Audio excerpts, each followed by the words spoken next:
So this is How You Lose the Time War by Amal El-Mohtar. Hopefully I'm saying her name right. I saw this book everywhere, in everyone's TBR, in everyone's favorite. Everyone loved this, and I totally and completely get why everyone's loving this book so much. So let's talk about this, because I think this is a really, really great one.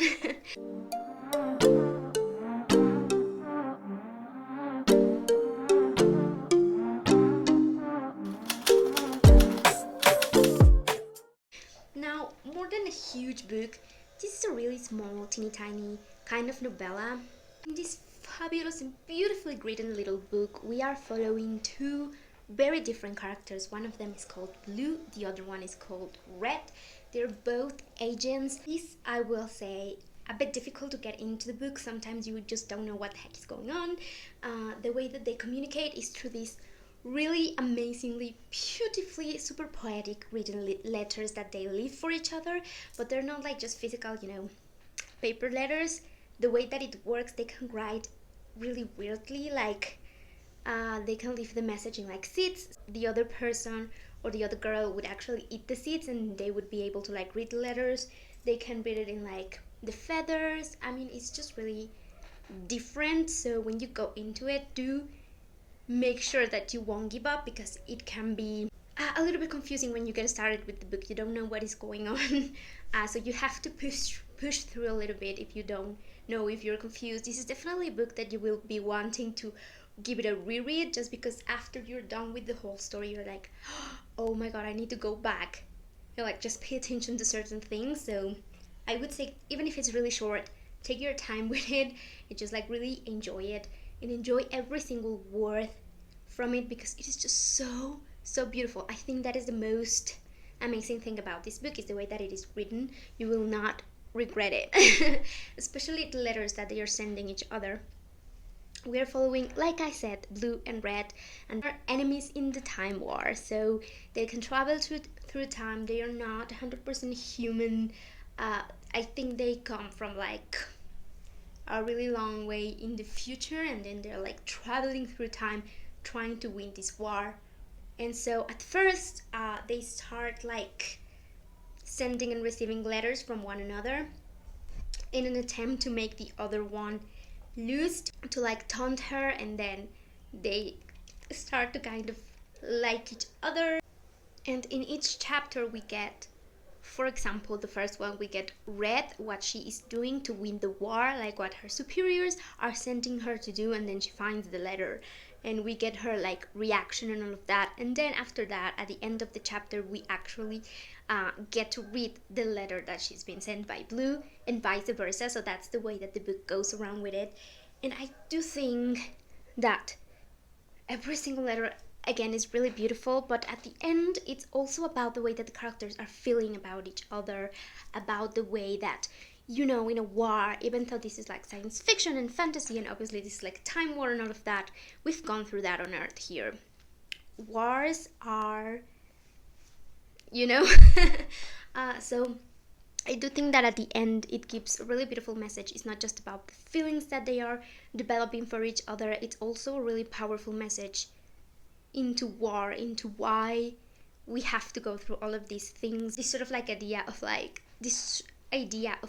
loving the enemy.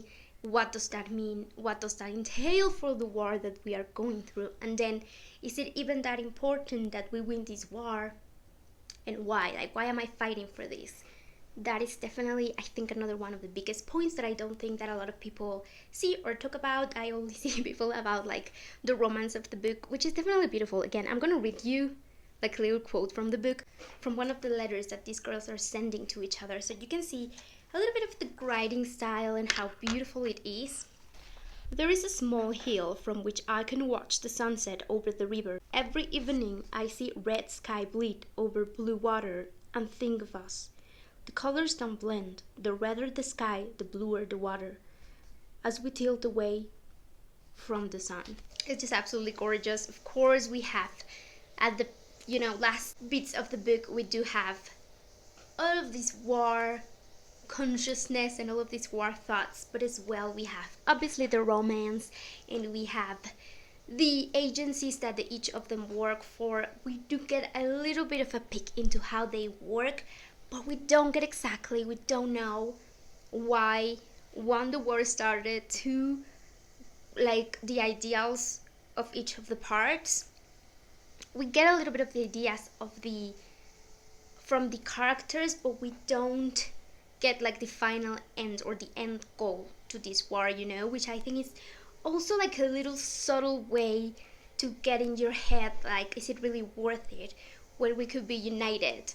I think that's the main reason for the book, and I just absolutely loved it. I'm not a huge fan of romance. I don't read that a ton. When I got into it, I didn't know that it was going to be there, and there is a ton of it, but I think it is done in such a beautiful way that I really got to love this so much. And also, there is a ton of things to wonder in the book, not just the romance, that you get through it fairly easily and fairly quickly. So if you have read this book, please let me know your thoughts about it in the comment section down below. I would love to hear what you guys thought of it. If you have it on your TBR, are you excited to read it? I mean, it's a really short book. You